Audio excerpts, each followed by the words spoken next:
George Cubitt in his Van Diemen, and alongside him Chris Hall in the Jayman. Works Van Diemen for Cubitt, and one of the top Jayman stars is Chris Hall, the #1 car.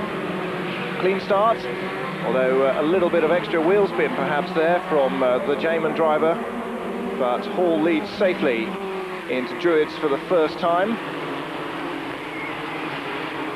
Down the hill they scramble, and who's going to crest the rise first? It is the #1 car, so Chris Hall leads from George Cubitt. A little bit of late braking, Sebastian Mordillo there in trouble on the brakes and spun around 17, the centre of that little fracas, and he won't be alone in finishing his race there at the first hairpin. So already Hall and Cubitt starting to make a little break, because there's plenty of fighting going on behind them. Hall low, close to the pit wall, then dives out to the outside line for the corner, and Cubitt follows. Formula Ford cars, of course, all built to basically the same technical specifications by the different manufacturers. The engines are still quite restricted in the amount of power they can produce, but on these skinny, almost road car tyres, the emphasis here really is on driverability, handling the car, sliding it through the corners. There's certainly enough speed and power on hand here to overcome any amount of grip that the tyres might generate, and as a result, spectacular racing. #3, John Hayden there, ahead of Michael Tejedine in 4th position. And that's the way they line up at the moment. Although Hayden appears to have got himself into a little bit of problems, run wide, coming through clearways. So Tejedine now in the grey car in 3rd position, from 3rd on the grid in the Van Diemen.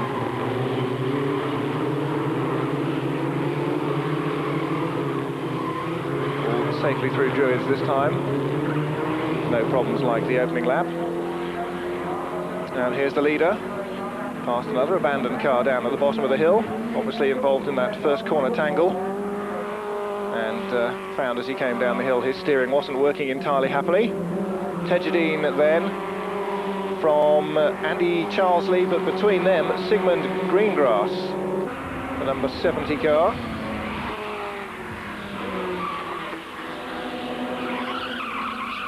And some pretty fierce dicing going on here. 87, Rafael Real del Sart,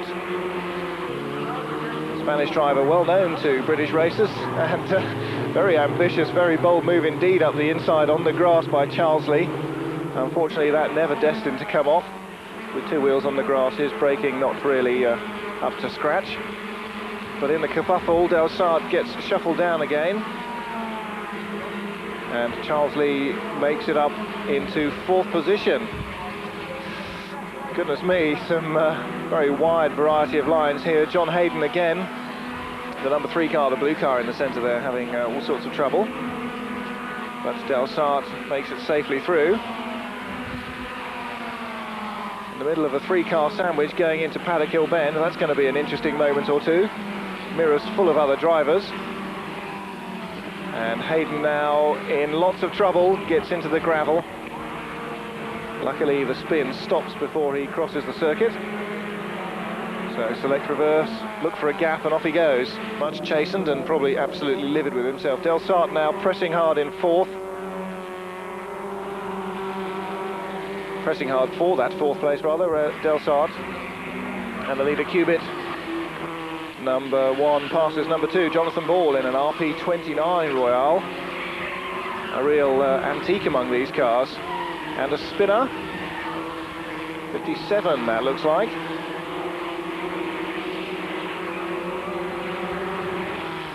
'58 in fact. The yellow cross on the background there, showing that Simon Homewood in his 1986 Ray is a novice. All these lessons, of course, being learned by the experts. And quite a good battle for 2nd position now behind Chris Hall.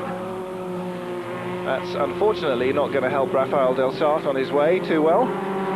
Very bold effort into clearways, resulting in a very wide line indeed right across the grass and dropping several positions. Just the smallest of mistake in this race is going to drop you right down into the hands of the opposition. Second position then for George Cubitt. And the Jayman really going exceptionally well, very well tested here at Brands Hatch. And both Chris Hall and Jayman themselves putting in a lot of work at this circuit to get the car well set up, well sorted. And you can see the results. Pole position in practice. And from pole position to the checkered flag, unheaded.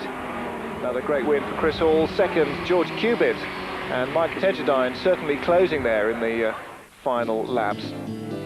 So Tedjedine third in his Van Diemen, newer one than Cubitt's. Andy Charlesley fourth in the Ray, and Sigwin Greengrass taking fifth in another 1991. Charlesley bidding for the lead at paddock, chasing second place into paddock and perhaps even chasing the lead. Cubitt, and no it isn't, it's Charlesley in front of Cubitt. Andy Charlesley going into Druids in the lead. Sorting themselves out as they come down the hill. Andy Charlesley leads George Cubitt, and behind that John Oxborough with his homebrew chassis. Remember, all of these cars have the 1600cc Kent pushrod engine, but the chassis mix covers Van Diemen, Ray, Reynard, and of course that Oxborough. Charlesley leads from Cubitt, who is the points leader in the championship at the moment after 4 rounds. 3 laps down, Charlesley, Cubitt, Chris Hall has moved up. Oxborough is now 4th and Richard Reynolds is in 5th place. And busy round Druids. Still Charlesley, pursued, harried by George Cubitt. Cubitt could really afford to let Andy Charlesley go. It won't change his lead in the title race. But he's not going to let him have it. George Cubitt pulls out of the slipstream. He's alongside Andy Charlesley. He's wide at paddock, almost touching wheels, dives now for the inside. Andy Charlesley holds on to the lead. Formula Ford always close, always tense, and never more so than in these fast corners. Charlesley, Cubitt, Chris Hall, number 1, is in 3rd place. And watching to see what happens as Cubitt tries again on Andy Charlesley. Chris Hall moves up, waiting to pounce if there's an opportunity. Oxborough is still in 4th place. Andy Charlesley the leader, and they're so close, this top 4. Cubitt again, looking for a way past Charlesley. Dives for the inside. Has he got it this time? No, Charlesley cuts him off. Cubitt goes wide. Chris Hall right behind him. Cubitt cannot afford an error now. He follows Charlesley round Druids. So close as the race progresses, they're still close together. Cubitt virtually rubbing his nose cone against the back end of Andy Charlesley's car. Now has a go at Surtees, or does he? No, Charlesley's in front. Still Chris Hall in 3rd place and starting to look round George Cubitt. And the top 3 now moving away from the rest of the field. And Oxborough has given a place to Reynolds. Charlesley and Cubitt again. And that's John Oxborough and Richard Reynolds. And Oxborough, a big one, shedding wheels, ends up the right way up. That has done that car no good at all. The Oxborough homebrew chassis withstood that, but certainly ripped off one wheel. Oxborough walks away. Richard Reynolds also out of it. So Charlesley, Cubitt, Chris Hall, then Cliff Lawrence and Sebastian Mordillo up into 5th place. Cubitt again. Chris Hall looking to go with him or go past him. Cubitt on the inside. Will he get away with it this time? He keeps trying at paddock. Chris Hall behind him is trying as well. Chris Hall looking everywhere. Still Charlesley from Cubitt, and then Chris Hall, 1st, 2nd and 3rd. And this is the moment we said goodbye to Oxborough and Richard Reynolds. The leaders go through paddock, and then all of a sudden a spinning Oxborough upside down bounces on the roll cage, and that's what they're for, of course, into the tyre wall. shaken, stirred but unhurt. Andy Charsley, the race leader then. George Cubitt, who dearly wants to be the race leader, who leads the championship at the moment. He's busy fighting off Chris Hall behind him and looking for a way past Andy Charsley. Only a short circuit, remember, 1.2 miles. Lots and lots to do. Very busy for the drivers all the way round the Brands Hatch Indy Circuit. George Cubitt again, setting himself up as they come towards paddock. Will he do it this time? He's through on the inside. They both run wide. Charsley's beside him. Cubitt and Charsley neck and neck up the hill towards Druids. Cubitt has the inside line. Chris Hall's coming up as well. Chris Hall is well placed to take second if he can. Cubitt has the lead. Charsley's dropping back. Chris Hall is there.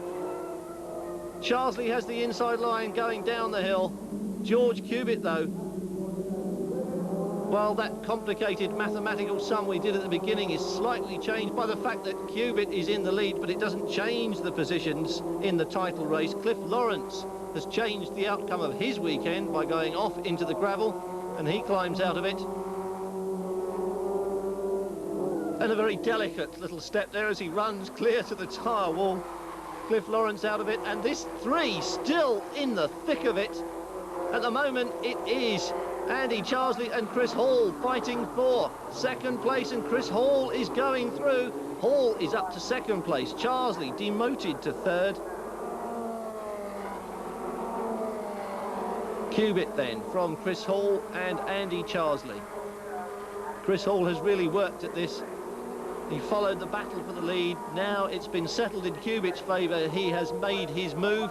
And so too has Sebastian Mordillo made his move into the tyre wall, just nudges it gently and ploughs the ground a bit and rejoins the race.